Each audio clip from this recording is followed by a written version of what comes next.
안녕하세요. 결혼 문제로 골머리를 앓았던 30대 여성입니다. 이제는 어느 정도 정리가 되긴 했지만 그래도 이렇게 사연을 보내는 걸 마지막으로 훌을 털어버리려고요. 요즘 추세가 반반 결혼이길래 저도 반반 결혼을 하려고 했는데 그 과정이 어찌나 험난하던지. 솔직히 옛날처럼 남자가 집 해오고 여자가 혼수를 하는 거면 얼마나 좋았을까 몇 번이나 그런 생각이 들더라니까요. 물론 집값을 비롯해 이것저것 따져보면 시대역 행적이고 불공평하다는 것도 잘 압니다. 하지만 반반 결혼이라고 해서 결혼 준비가 수월하지도 않았다 보니 그런 생각을 하게 된 것 같아요. 동갑내기 남자친구와는 꽤 오래 만나다 결혼 얘기까지 나온 건데 아무튼 연애할 때도 어느 정도 더치페이를 하긴 했지만 10원짜리 하나까지 칼같이 계산하는 정도는 아니었습니다. 게다가 연애 초반만 하더라도 저는 이미 사회생활을 하고 있었고 남자친구는 취준생이었거든요. 그래서 어디다 말은 안 했지만 번번이 제가 더 데이트 비용을 부담했었어요. 그래도 크게 불만은 없었습니다. 그때만 하더라도 남자친구도 나름대로 아르바이트도 하고 그러면서 자기도 얼마라도 보태려고 하는 그런 게 있었거든요. 그리고 그런 모습을 보여주니 저도 저대로 데이트 비용으로 기분이 상한다거나 그런 일은 없었죠. 그러다 남자친구가 직장을 구했고 그러면서 그때부터는 어떤 때는 제가 내기도 하고 남자친구가 더 내기도 하고 그러니까 뭉뚱그려 대충 따져보면 남자친구가 4 제가 6 정도 낸 것 같아요. 그리고 남자친구도 이 부분이 내심 마음에 걸렸던 건지 결혼 이야기가 오가기 시작하자 먼저 이 이야기를 꺼내더라고요. 그래서 제가 그랬습니다. 어차피 결혼하고 나면 그 주머니가 그 주머니 아니겠냐고 너무 신경 쓰지 말라고요. 그리고 솔직히 전에도 그랬던 것처럼 먼저 말을 꺼내니까 제가 더 괜찮다 말하게 된 것도 있어요. 까놓고 말해서 당장 제가 남자친구한테 돈 얼마 받는다고 해서 제가 뭐 부자가 되는 것도 아니고 게다가 나름대로 긴 연애를 해오면서 남자친구의 성격이나 됨됨이에 있어서 제 나름대로 높은 점수를 주고 있었거든요. 그러니 뭐 굳이 꼬치꼬치 따져야겠다는 생각을 안 한 거죠. 그런데 결혼은 현실이라는 말이 정말 맞더라고요.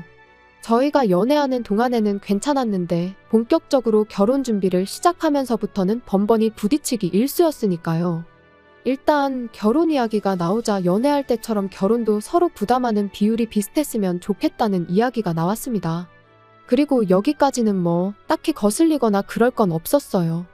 워낙 주변에 그런 커플들도 많았다 보니 오히려 당연하게 느껴질 정도였지요. 그런데 문제는 집을 구하려고 보니까 서울에서는 매매는커녕 전세도 대출 없인 어렵겠더라고요. 게다가 대출을 알아보니 당장 받는 것도 문제지만 받는다고 해도 후에 내야 할 이자가 무지막지하고 그런데 그때 저희 어머니께서 인생에 한 번뿐인 결혼인데 어른들한테 손 벌리는 게 부끄러운 게 아니라며 도와주시겠다 하셨습니다. 제가 외동인데다가 저희 부모님은 어느 정도 노후 준비도 되어 계시거든요. 그래서 사실 결혼 이야기가 나오기 전부터 제가 시집가면 얼마는 해주겠다고 종종 말씀하시곤 하셨죠. 하지만 일단 제 성격이 뭐든 제 힘으로 하는 걸 선호하기도 했고 남자친구랑 반반 결혼을 하는 쪽으로 이야기까지 되었던 상황이다 보니 친정 부모님 도움은 가능한 받고 싶지 않았습니다. 그런데 상황이다 보니 괜찮다 안 받겠다 하는 말이 입에서 안 나가더라고요. 오히려 그때부턴 제가 친정에서 큰돈을 받아가면 남자친구한테 부담이 되진 않을까. 그게 제일 걱정이 되었죠. 제가 알기론 남자친구네 형편이 썩 좋지가 못해요. 그래서 남자친구가 취준생이던 당시에도 소위 노가다일을 하면서 생활비를 충당한 적도 여러 번이었죠. 그러니 아무리 반반 결혼을 하기로 했다고 하더라도 내가 집에서 얼마를 받아올 테니 너도 받아와라 할 수는 없겠더라고요. 게다가 남자친구가 은근히 고리타분한 구석이 있어서는 그래도 남편이 가정을 이끌어 나가야 한다 뭐 그런 사고방식을 가지고 있었거든요. 그런 사람이 반반 결혼 이야기를 꺼낸 것도 웃기긴 한데 아무튼 그런 남자친구를 자극하고 싶지도 않았네요. 그래서 어차피 대출을 알아보고 있던 상황이었으니 은행 대출 대신 어머니 돈을 빌린 걸로 해서 전셋집을 구하기로 했습니다. 은행에 비하면 저희 어머니 돈은 똑같이 갚아야 할 돈이라곤 해도 심리적인 부분에 있어서 부담감이 확 줄어드니까요. 그것만으로도 감사할 일이었지요. 그리고 남자친구한테는 제가 집 문제를 해결한 만큼 결혼식 비용을 비롯해 같이 쓸 자동차와 가전을 해오면 어떻겠냐 했습니다. 그런데 당연히 알겠다고 할 줄 알았던 남자친구는 언짢은 표정을 지으면서 계산이 맞지 않는다더니 그때부터 언성을 높이기 시작했어요. 저는 왜 원금이 보장되는 집을 하고 자기한테는 써버리면 땡인 결혼식 비용을 하라고 하느냐면서요. 자기더러 해오라는 건 전부 다 사는 순간 중고가 되는 거라면서. 그러니까 자기가 무조건 손해라는 거였죠. 그런데 제 입장에선 저희 어머니 돈이 갚아야 하는 돈이라곤 해도 어쨌든 이자도 안 내고 게다가 제 돈도 목돈이 들어가고 그리고 무엇보다도 결혼이잖아요. 그런데 남자친구는 초장부터 우리가 헤어지기라도 하면 자기가 손해라는 소리나 하고 있었으니 말은 안 했지만 마음 한켠에선 그렇게 확신도 없으면서 결혼은 왜 하자는 건가 싶더라니까요. 하지만 이미 주변에다 결혼한다는 얘기도 했지. 그러니까 그 순간은 헤어진다는 생각보단 그럼 어떻게 합의점을 찾아야 할까를 더 생각했던 것 같아요. 그래서 그럼 어떻게 하길 원하냐고 물었습니다. 그랬더니 남자친구 말이 세상이 변했어도 남자가 집 해오고 여자가 혼수해오는 게 그림이 맞지 않냐면서 제가 결혼식 비용과 혼수 그리고 자동차를 해오래요. 자기 돈은 전세금에 보태겠다고요. 황당하고 어이가 없었지요. 방금까지는 불공평하네 자기가 손해내 해가며 입에 개거품을 물어놓고는 이제 와서 저보고 그렇게 하라면 저는 뭐 그래 알겠어 하겠냐고요. 게다가 남자친구 논리대로라면 전세금도 반, 혼수도 반, 결혼식 비용도 자동차 값도 서로 똑같이 반반씩 내는 게 제일 공평한 거잖아요. 하지만 결국 좀 전에도 말했다시피 결혼 자체를 물을 생각까지는 당시만 해도 못했기에 알겠다고 했습니다. 한편으론 남자친구는 손해라며 목에 핏대를 세웠지만 제가 선뜻 하겠다고 하면 자기도 뭔가 느끼는 바가 있을 거란 생각도 했고요. 그런데 집으로 들어오는 내내 둘이 나눈 대화를 곰곰이 곱씹다 보니 남자친구는 처음부터 끝까지 자기 입장만 생각할 뿐이었지 정작 저희 어머니가 도와주시는 부분에 있어선 하다못해 감사하단 말 한마디 없었다는 게 떠올랐어요. 뭐 남자친구 입장에서야 어차피 갚을 돈이란 생각이었을지도 모르겠지만 엄밀히 따지면 저희 어머니 입장에선 그 돈으로 다른데 투자를 하실 수도 있는 거고 하다못해 가만히 은행에만 넣어놔도 이자는 붙는데 까놓고 말해서 저희 때문에 손해를 감수하시기로 하신 거잖아요. 하지만 이미 어느 정도 결혼 비용에 있어선 결론을 낸 상황이다 보니 다시 가타부타 따지기도 그렇고 그래서 마음이 좋진 않았지만 저 혼자 생각만 했지 남자친구한테 따지고 들지는 않았습니다. 지금 생각해보면 그때라도 따질 건 따졌어야 했다 싶지만요. 한편 남자친구도 저도 회사 일이 바빠지면서 각자 필요한 건 스스로 알아보기로 했습니다. 그리고 그렇게 열흘쯤 지나 남자친구를 만났어요. 그런데 카페에서 주문한 커피가 나오기도 전에 남자친구가 혼수 목록이라면서 종이 한 장을 들이대대요. 그래서 찬찬히 살펴보니 어딘가 좀 이상한 거예요. 우리 나이가 몇인데 돌침대는 웬 말이며 최신식 세탁기랑 건조기가 적혀 있었거든요. 제가 웃으면서 뜬금없이 무슨 돌침대냐고 물었습니다. 참고로 남자친구는 평소에 바닥도 딱딱하다고 눕기 싫어해요. 그리고 또 저희 부모님도 돌침대를 쓰셨던 적이 있어서 아는데 그게 나중에 이사라도 하게 되면 짐덩어리가 따로 없어요. 게다가 건조기 같은 경우도 저희가 전세로 알아보는 아파트는 옛날 아파트라서 베란다가 좁게 나와서 건조기는 따로 설치를 못한다고 들었거든요. 그리고 남자친구도 이미 알고 있었고요. 그런데 남자친구 말이 우리 쓸 게 아니고 자기 엄마 해드릴 거래요. 그러면서 실실 웃더니 하는 말이 시집 오면서 시부모님 가전 정도는 해올 거 아니었냐는데 어처구니가 없었죠. 그래서 제가 그럼 돌침대도 어머님 거냐고 물었습니다. 그랬더니 맞대요. 자기 엄마가 요즘 허리가 안 좋아지셨는데 누가 돌침대에서 자면 싹 낫는다고 한 모양이라며 그때부터 돌침대 노래를 부르신다나요? 그래서 돌침대도 필요하고 세탁기도 지금 어머님이 쓰시는 건 통돌이 세탁기인데 그건 넣고 꺼낼 때 허리를 숙여야 하잖아요. 그래서 세탁기도 바꿔드리면 좋을 것 같아서 적었다는 거예요. 사람이 왜 어이가 없어서 말문이 막힌다고 하죠? 제가 딱 그랬습니다. 말 그대로 말문이 막혀서 할 말을 잃었어요. 그런데 남자친구는 눈치가 있는 건지 없는 건지 계속해서 지 할 말만 이어가더라고요. 원래는 뭐 마음 같아서는 로봇 청소기도 해오라고 하고 싶었는데 그럼 뭐 저한테 너무 부담을 주는 것 같더라나요? 그래서 자기가 그건 빼준 거라면서 고맙지 않냐는데 원래 이 인간이 이렇게 뻔뻔했었나 싶고 별 생각이 다 들었네요. 결국 듣다 못한 제가 남자친구더러 내가 이거 다 해가면 너는 뭐 해올 거냐 물었습니다.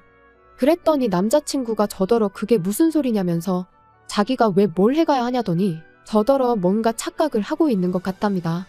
그리고는 덧붙이길 옛말에 남자는 장가를 가는 거고 여자는 시집을 온다는 소리 못 들어봤냐면서 남의 집으로 오는 사람이 선물을 사들고 오는 게 맞는 거 아니냐는 거예요. 지가 무슨 소리를 하는 건지 알고나 떠드는 건지 정말 벙찌더라고요. 그래서 정말 더는 못 들어주겠다며 저도 따지고 들기 시작했어요.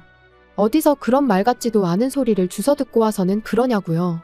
그리고는 결혼할 생각이 있긴 하냐고 몰아붙이니 그제서야 남자친구가 하는 말이 알겠답니다. 생각해보니 제 입장에선 서운할 수도 있을 것 같대요. 그리고는 덧붙이길 시집 오면 자기 집 식구가 되는 거니 마지막이다 생각하고 뭐 하나 골라보랍니다. 자기가 사줄 테니 저도 저희 부모님께 효도나 한번 하라나요? 남자친구의 거들먹거리는 태도에 정말 진절머리가 났어요. 그래서 남자친구한테 누가 보면 내가 맨몸으로 결혼하는 줄 알겠다고 왜 태도가 그따위냐고 따졌지요. 그리고는 우리 엄마한테 돈까지 빌려가며 집을 구하는 마당에 마지막이 어쩌구저쩌구가 말이 되냐고요.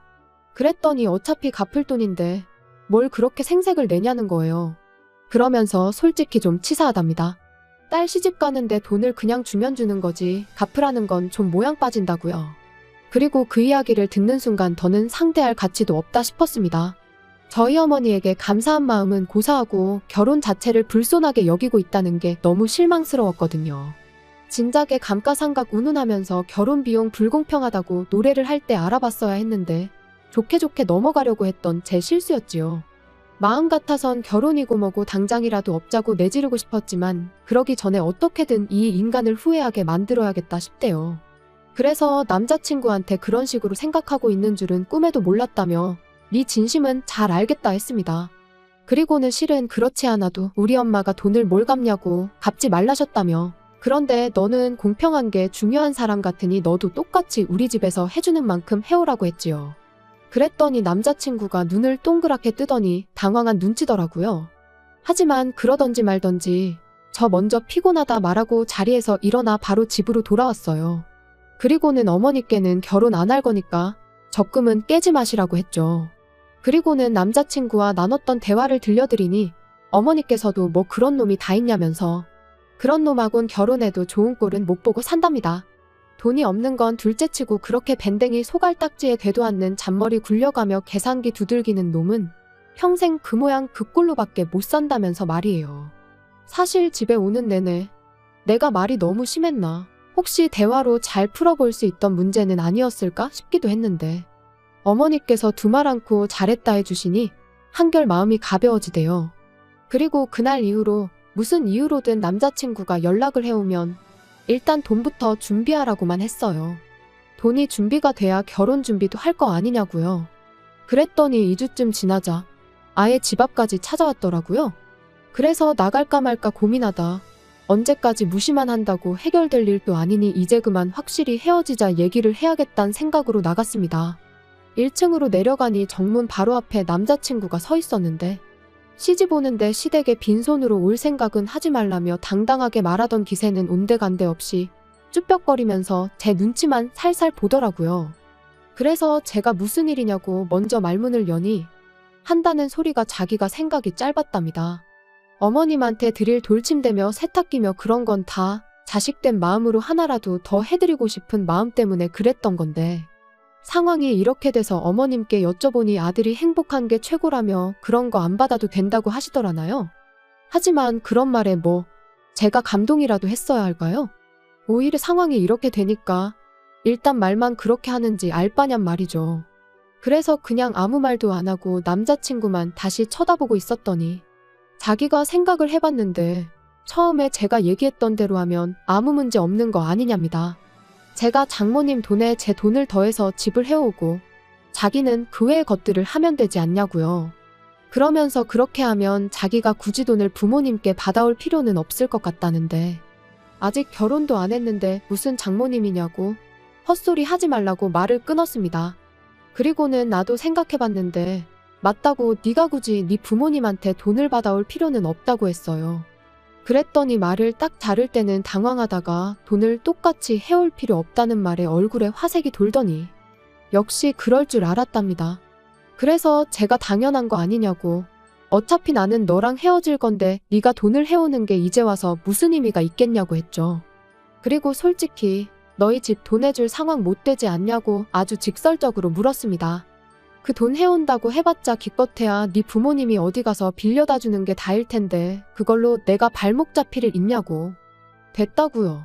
그랬더니 저더러 왜 그렇게 말을 못되게 하냐면서 자기 부모님 무시하는 말 한마디만 더 하면 가만 안 있겠다나요? 그래서 이제 좀 상황 파악이 되냐, 네 주제를 알겠냐 했습니다. 그리고는 너 혼자 실컷 돈 열심히 벌어서 허리 아프신 어머님한테 돌침대도 사드리고 세탁기도 바꿔드리고 그렇게나 살라고 했네요. 그리고는 날 추워지는데 이제 그만 찾아오라고 집 앞에서 어슬렁거리는 거 보기 싫다고 했어요. 이럴 새에 나가서 아르바이트라도 하나 더 하라고요. 솔직히 실컷 빈정대고 나서 집으로 돌아왔는데 막상 그러고 나니까 마음이 편치만은 않았습니다. 요즘 워낙 이상한 남자들도 많아서 이별하는 것도 조심히 해야 한다는데 제가 너무 자극을 했나 싶기도 하고 그래서 요즘엔 아버지께서 계속 지하철역까지 절 데려다 주시고 데리러 오시고 그러세요. 이 나이에 아버지 에스코트를 받을 줄은 몰랐는데 파혼도 그렇고 여러 가지로 면목이 없네요. 아무튼 어떻게 마무리를 해야 하나 싶은데 이제 지도 지가 똥차라는 건 확실히 알았겠죠? 하긴 뭐 더는 제가 알 바는 아니지만요. 사연 들어주신 여러분들도 아니다 싶을 땐 확실히 짚고 넘어가세요. 저처럼 좋은 게 좋은 거라고 당장 스트레스 받는 게 두려워서 못 본 척 모른 척 지나가지 마시고요. 옛말에 호미로 막을 거 가래로 막는다잖아요. 여러분은 저처럼 시간 낭비하시는 일 없으시길 바랍니다.